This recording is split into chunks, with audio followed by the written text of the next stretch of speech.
This episode of Super Boothers is brought to you by Imaging Spectrum, the preeminent source for printers and printer supplies. With printer brands like DNP, Sony, Sinfonia, you're sure to find the best printer that meets your needs and your budget. Visit their website at imagingspectrum.com.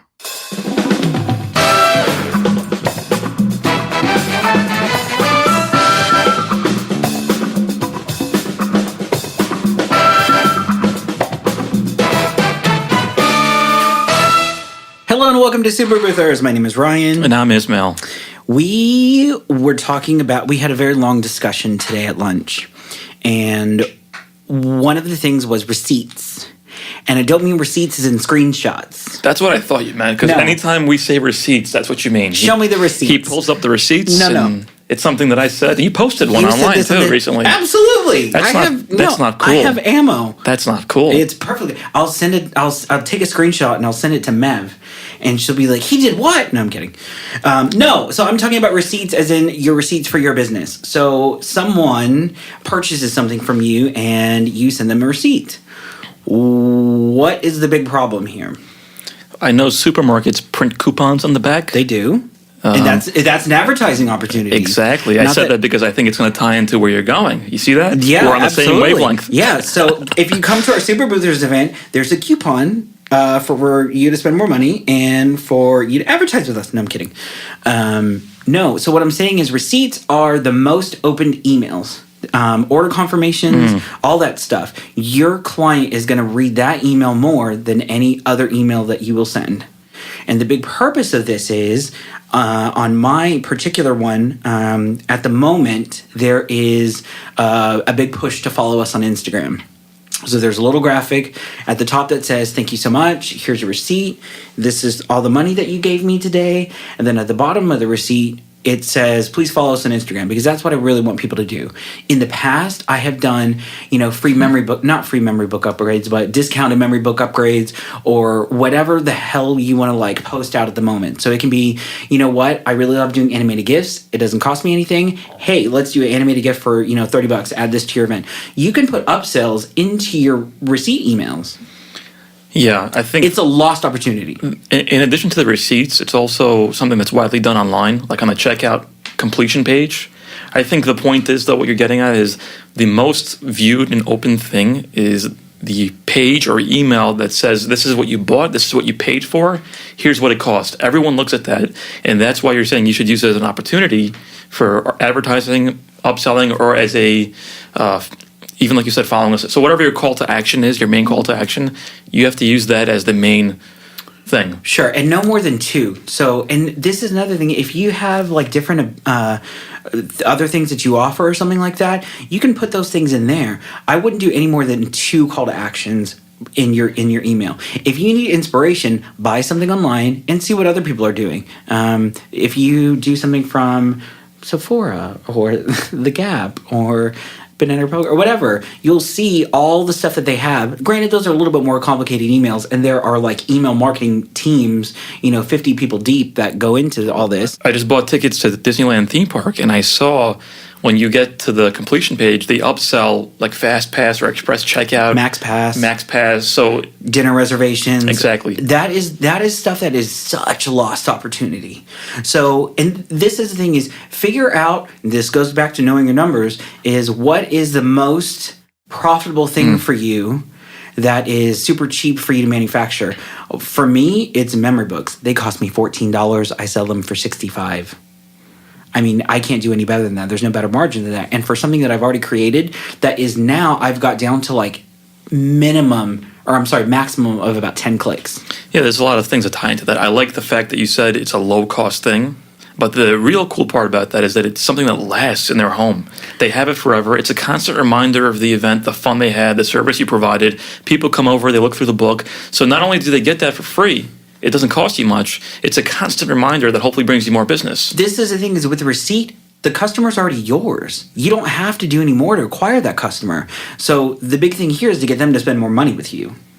Yeah, and the overall mindset here, too, about capitalizing on things like that, I think is critical. A lot of people just have a receipt email, or they don't think these things through. No. They just send it out because they think this is what a business does. I got to send out an invoice and a receipt. Complete lost opportunity. Looking at those opportunities that you have, where are the eyeballs? Where are people most engaged?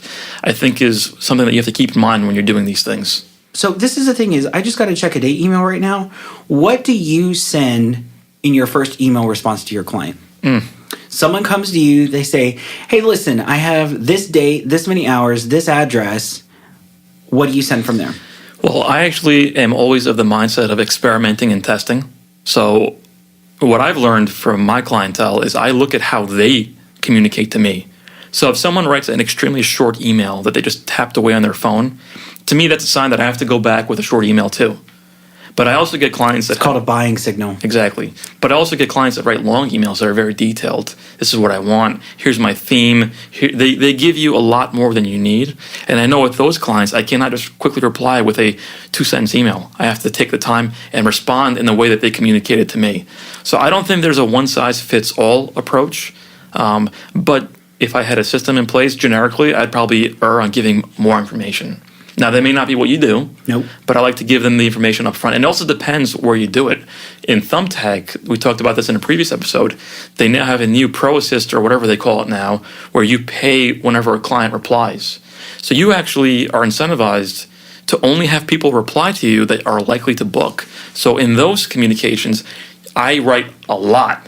I write everything. I write all the pricing. I write everything that they could ever think of asking, so that if they do reply, it's a high likelihood they'll book. Sure. What I really hate, and I haven't used Thumbtack probably since we did the Thumbtack episode.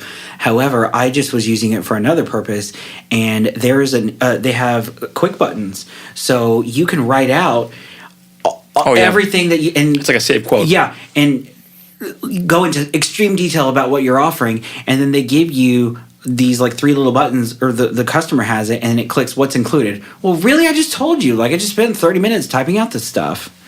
So this is the big difference. Is I do not operate like that. I have a much higher volume. I must get at least 15 leads a day. There's no way that I can like send a response custom to everyone. I have workarounds to where it looks like I'm typing something short.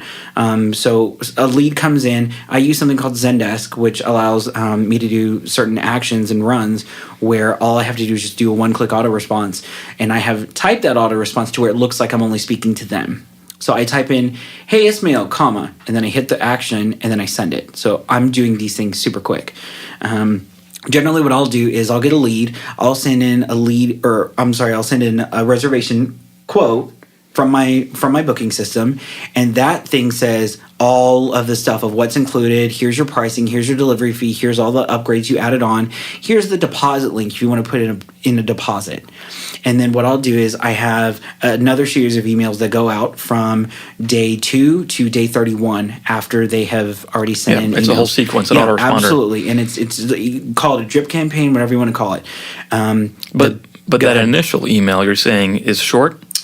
So I do 2 things. So the lead will come in.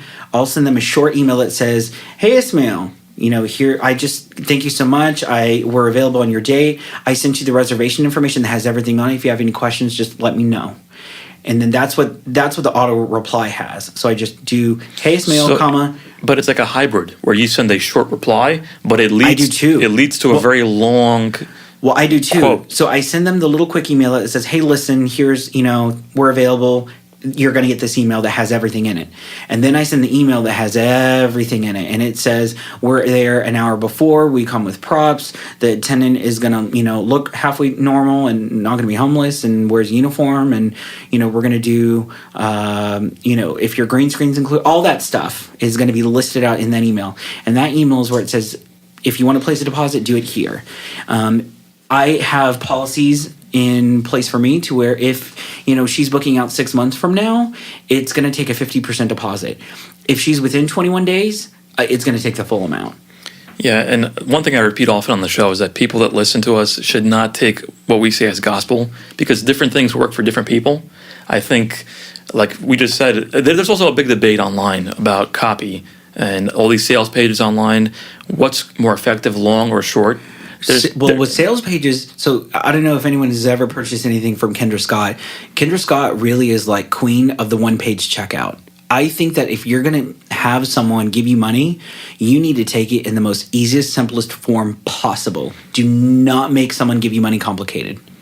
For me, this was what was like something that was very groundbreaking. Whenever I first started in this industry, we weren't doing online invoicing.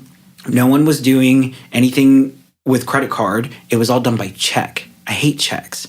I would send out a proposal. This is how old I am. Whenever I would send out a proposal, I would, first of all, it'd be printed. I would send in a return envelope that had a stamp on it already. That's how long ago this was. Pre-stamped. Ouch. So that's the thing, is it showed investment to the client. So it would take about 2 weeks from the time I met with someone until the time I got a deposit. That was the turnaround time. Whenever I made the change to online invoicing in 2007 or 8. Whenever that happened, I was able to send out a proposal at least 3 hours after I met with the client. Full on typed out. Again, I was doing a much larger operation then. However, my turnaround time went from 2 weeks to 3 days. I would get money from them within 3 days by credit card online. That was something that completely changed my business. Whenever they say, like, you take credit cards, you're more likely to have customers spend something like, I don't know, 23, 24% more money than they would with you before. Yep. That, if you don't take credit cards, just turn off this episode right now. I mean, I don't want to talk to you. Just don't listen. I mean, that's the thing, is people will complain about, oh, well, they're taking 2.5%. I don't care. Yep. I'm getting their money right now. Well, I think I am solidifying that deal now. That comes from I mean, I don't want to speculate based on everybody, but I think that comes from a place of not understanding the stats behind it. It's proven that if you offer credit cards, like you said, people not only will spend more, they're more likely to book with you. Sure. I know that I exclusively use my credit card to purchase stuff all the time. I used to live on my American Express. I go to Dunkin' Donuts for $1 cup of coffee, I put it on my card. I think that it's just easier for a lot of customers. For whatever reason, if you offer it, more people are likely to book with you. Do you know your credit card number by heart? Oh my God, my wife probably does. Yeah, she does. She's nodding her head. So I think that maybe people don't understand, or they don't want to deal with the systems. That Stay poor. Yeah. I don't want to deal with Hashtag stay poor. Yes. I have T-shirts that. Oh my God. You probably do. Poor. I do. He's pulling one out right now. There you go. No, I'm kidding. But you have to have those things in place if you want to get to be a business of scale and of a success that you want to be at. The other thing to keep in mind is that when you run a business, you can't just focus on the cost of things. So stepping back from the credit card processing fee, it's not just about the cost. Oh, this is going to cost me 2%, or this is going to cost me $2. It's about what it brings you. Everything you spend money on should be bringing you something more. So the way I view the credit cards is that, yeah, I'm spending 2%, but it's bringing me more clients, more customers. It's an investment. The way how my booking system works is whenever someone, like, let's say, like, they pay a deposit, it saves the credit card information securely on the back end.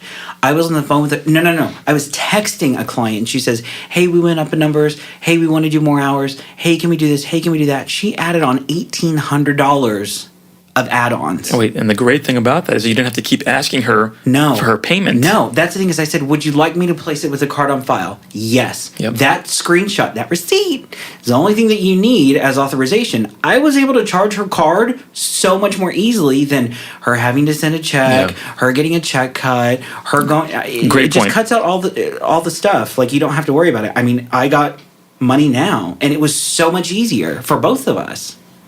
No, it's a great point. Imagine having to collect cash each time or checks. It's just it would be so difficult that the client probably wouldn't want to. They'd be like, you know what, I'm not going to book that add-on. That's another thing. Someone made a comment about, like, people. I don't know who does this. I'm sure there are a few people out there that do it that get paid on the day of the event. Yep. Not happening. Well, you know, the wonderful thing about our industry is that there's people on all ends of the spectrum. You know, there's people that are very advanced, have systems, have all these things in place. I've met boothers that do hundreds of events per year with no website, no credit card payment collection system. They just get checks, cash, and operate on the phone. It blew me away. That's shocking. I was shocked. I don't get it. I met a couple. That goes everything against I've ever worked for in my entire life. There's a couple of people that when I was at the expo last year, I had my booth set up for my software, and they'd come up to my booth and like, "Hey, what do you do?" I'm like, "Oh, it's a CRM software."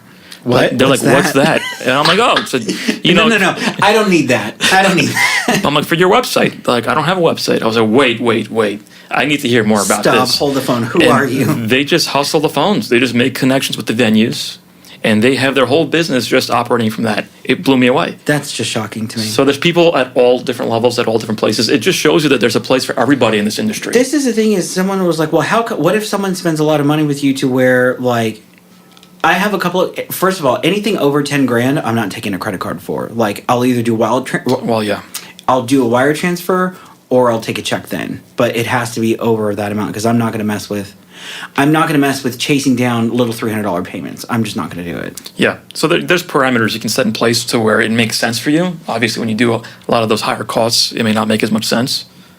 But I think to sum this up, what are you suggesting people do in their first reply? Ask for money.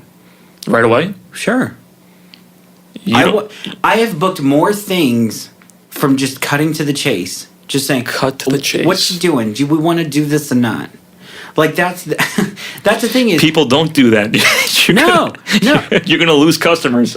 No, but this is the thing is this is my style is I work a high volume. Are we doing this or not? I mean that's just how I go. And that's the thing is I tell people I will hold this date for you for 2 days. After that, it goes into an unlocked system to where anyone can book it. If someone overbooks on your date, the system will kick them out. Yeah, and just to counter that, I'm in a little bit of a different position where I do less events that are higher cost. I look at the... Did he just call me cheap? No, I didn't say that. It's a different geographic area, so... Did he just call me Mexican? No. Oh my God. So I look at how the client engages with me, and I just reciprocate that back to them. And I've seen that to be very effective. So this is my thing is I have that style of, you know what, we're going to reserve it for 2 days. Are we doing this or not? You have 2 days to ask me all the questions you want. If you want me to hop on the phone, I'll hop on the phone with you. However, we have that one client that we talked about that I sent this stuff and he was like, whoa, cowboy, slow down. Yeah. Yep. But he's not my client. His son is my client and his future daughter-in-law is, but not him. But be honest. If you didn't have systems in place, the way you saw that guy's demeanor, the way you saw his personality, you would have known not to engage him in that way. Sure. Right? So again, it goes to reciprocating what they give off. Absolutely. This is another thing is I did an event, it was a baby shower, which I walk into this thing, it's Sunday afternoon, I don't want to be there. I mean, it was blazing hot. This woman comes up and goes, "Hi, are you available for this date?" And I'm like, "Yeah, we're available." I type it up and she goes, "Okay, I'll get my credit card."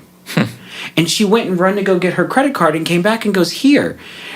I think that the attendants should have the absolute ability to at least submit information quickly enough to where they could have someone book like that quickly. Because how much money do you think you're missing out on if someone is able to do that? You're right. The client is a hot lead at that point. So you want to have systems in place for your attendants to be able to, if they can't process it, at least give the information to someone in the office that can do that for you. Thank you so much for listening, guys. Tell us what you think about this episode. Go on our Facebook group and write a couple comments. Let us know what you think. We are going to be at the Photo Booth Expo March 11th through the 14th. We're going to be doing Super Boothers Live at the Westgate Hotel and Casino. Please come see us. Don't forget to submit your questions online at superboothers.com. Thanks for listening, guys. We'll see you next week.